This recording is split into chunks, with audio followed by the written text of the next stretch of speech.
I want you to imagine this moment.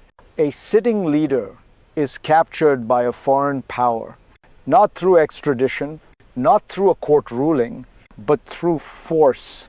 Washington calls it justice. Critics call it a rupture in international law. And history offers an uncomfortable mirror. In 1989, the United States invaded Panama to seize Manuel Noriega. Today, Nicolás Maduro's capture revives the same question, sharpened by time. When power acts first, can law still claim authority afterward? This is not a story about villains or heroes. It is about language, how self-defense is stretched, how criminal acts are recast as acts of war, and how political urgency quietly reshapes legal norms. If you care about how global order actually works, not how it's advertised, stay with me.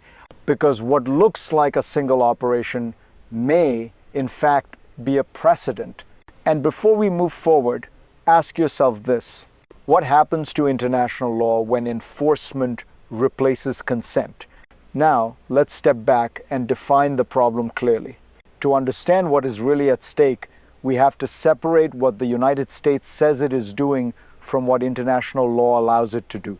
In both Panama and Venezuela, Washington framed its actions as law enforcement, federal indictments, drug trafficking charges, a promise of accountability.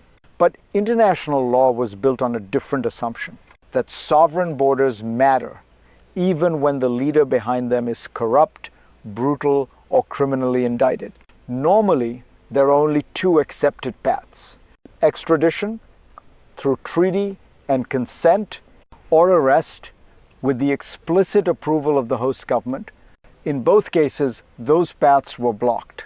The very leader under indictment controlled the machinery needed to surrender him. So the question shifted. Not can this leader be prosecuted, but how far can a state go to obtain custody when law becomes inconvenient? This is where criminal justice quietly crossed into the domain of force, and where legal reasoning began to follow political necessity rather than constrain it. To see how that shift happened, we need to return to the doctrine that made it possible. To understand that doctrine, we have to return to the late Cold War and to a quiet but consequential transition in American power. During the Reagan years, intervention was justified as counterintervention. The logic was simple. If an external power armed an oppressive regime, the United States could respond in kind. Legitimacy rested on symmetry. But by the late 1980 seconds, that framework no longer fit. The Soviet Union was receding, yet Washington still faced leaders it considered dangerous, illegitimate, and untouchable by normal legal means. Manuel Noriega embodied that dilemma. An authoritarian ruler, accused of drug trafficking, protected not by law, but by sovereignty. Legal memoranda inside the U.S. government began to stretch existing doctrine. They argued that criminal threats could trigger self-defense, that non-consensual arrests abroad might be lawful even if they violated customary international law. This was not a minor adjustment. It was a redefinition of force itself. The target was no longer another state. It was a person, a thug in high places, whose removal became both a political objective and a legal justification. And once that line was crossed, the consequences arrived quickly. Because theory is one thing. What followed was something far more explosive. What followed was not abstract doctrine, but a moment of rupture. In late December 1989, the United States chose the most direct path available. 14,000 troops, a full-scale invasion, Operation Just Cause. Officially, the objectives were precise and reassuring. Protect American lives, restore democracy, preserve the Panama Canal treaties, and arrest Manuel Noriega. But stacked together, those goals revealed something else. A political agenda searching for a legal anchor. Self-defense became the umbrella, not because an armed attack had occurred, but because criminal conduct was rebranded as aggression. Drug trafficking was described as war by other means. Corruption became an intervention against America itself. If that logic sounds familiar, it should. It lowers the threshold for force. It allows urgency to outrun legality. And it turns military power into a shortcut around consent. Pause here for a moment. If a state can redefine crime as war, what limits remain on intervention? The Panama invasion succeeded militarily. Noriega was captured. Confidence in force was restored. But legality did not emerge strengthened. It emerged bent. And once force delivers results, systems tend to repeat what works. Which brings us to what was hiding beneath the operation all along. Beneath the invasion was a quieter mechanism, one that mattered far more than the tanks or the troops. It was not force itself. It was how force was justified. Unable to rely on extradition and blocked from consensual arrest, U.S. officials leaned on an expansive reading of domestic authority. Legal memoranda from the Justice Department argued that American law enforcement and armed forces could seize fugitives abroad without permission, even if doing so violated customary international law.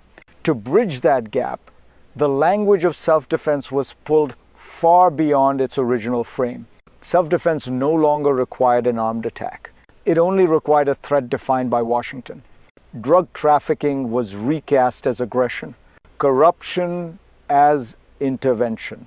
A foreign leader became a security danger simply by remaining in power. This inverted the normal order of law. The legal principle no longer constrained political objectives. Political objectives were used to explain the legal principle, and once that inversion is accepted, almost anything can fit beneath it. The problem was not that the United States acted, it was that it acted first and asked law to catch up later. That is a dangerous design for any system claiming legitimacy, because when legality becomes flexible, power stops arguing and starts deciding, and the world was about to respond. The response was swift and deeply revealing. Internationally, the legal justifications collapsed under scrutiny. At the United Nations, allies blocked formal punishment, but they could not manufacture legitimacy. In the General Assembly, a large majority condemned the invasion. Within the Organization of American States, the principle of non-intervention was reaffirmed against Washington itself. This mattered more than it seemed, because legitimacy in international law is not decided by victory. It is decided by acceptance. The United States had framed Panama as enforcement. Much of the world saw it as unilateral coercion. The gap between those views exposed a fracture. Law as a shared constraint versus law as a tool of power. And yet something else happened at the same time. The operation worked. Noriega was captured. A new government was installed. The use of force delivered clarity where diplomacy had stalled. That success carried a lesson quiet but potent. If unilateral action produces results and legal consequences are survivable, why not repeat the formula? This is how precedents harden, not through declarations, but through outcomes. And once a precedent exists, it rarely stays contained because others are always watching, and they do not need to agree with your values to adopt your methods. Now shift your attention away from doctrines and debates and toward you, because when international law bends, its consequences do not stay abstract. If power can redefine crime as war, then force becomes easier to justify. And when force becomes easier, restraint becomes optional. You may not live in Panama. You may not care about Venezuela, but you live in a world where precedents travel faster than principles. When law is applied selectively, it stops protecting the weak first. When sovereignty becomes conditional, it is ordinary people who absorb the shock through sanctions that hollow economies, through instability that outlives leaders, through violence justified as necessity. You are told this is about justice, about democracy, about safety, but notice how rarely consent appears in the equation. This is not a defense of corrupt rulers.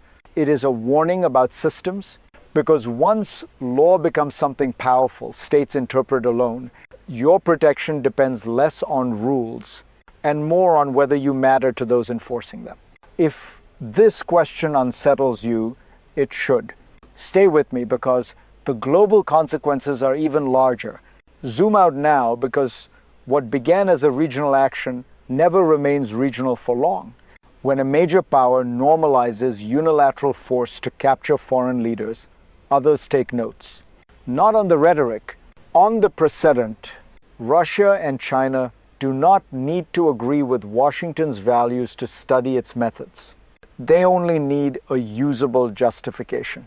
If drug trafficking can be framed as aggression, if political illegitimacy can trigger intervention, then the threshold protecting sovereignty quietly erodes. This is how international law weakens, not by collapse, but by reinterpretation. Each exception becomes a reference point. Each successful operation lowers resistance to the next. And soon, the language of self-defense is no longer defensive at all. The danger is not symmetry. It is replication without restraint. A world where powerful states claim the right to seize leaders abroad is a world where legality follows capability, where force precedes consensus, and where rules are enforced selectively or not at all. That is why the reaction to Panama mattered, and why Venezuela matters now. Because once law bends for one, it bends for everyone. Which brings us to the hardest question of all. What comes next? What comes next depends on which path this precedent is allowed to follow. From your material, 3 futures emerge, not predictions, but trajectories. The first is the optimistic path. Here, Panama is treated as an anomaly. The legal distortions are acknowledged, quietly corrected, and restrained by renewed respect for necessity and proportionality. Force returns to being exceptional. Extradition, consent, and multilateralism regain priority not because leaders are virtuous, but because systems remember their limits. The second is the managed path. Unilateral action remains available, but selectively used. Law bends, but does not break. Each intervention is framed as unique. Precedent exists, but is spoken of in whispers. International law survives, thinner, more fragile, increasingly dependent on political balance. The third path is the dangerous one. Here, Panama becomes a template. Maduro becomes a citation. Criminal threats, political embarrassment, or ideological hostility are reclassified as security dangers. Self-defense loses its anchors, and international law adapts not to restrain power, but to justify it. None of these futures is inevitable, but once force proves effective, restraint requires discipline, not momentum. And that brings us to the final insight, what this story ultimately reveals about power, law, and choice. The capture of a leader can feel like resolution. A villain removed, a problem solved, but systems do not measure justice by outcomes alone. They measure it by process. Panama showed how quickly legality can be stretched when power is impatient. Venezuela reminds us that once stretched, it rarely snaps back on its own. International law was never meant to guarantee good outcomes. It was meant to prevent dangerous shortcuts, even when those shortcuts work. That is the uncomfortable truth. Law matters most when it slows us down, when it forces restraint, when it denies the powerful the satisfaction of acting first and justifying later. If you take one thing from this, let it be this. When enforcement replaces consent, order becomes temporary. And when power writes the rules alone, legitimacy erodes quietly, then suddenly.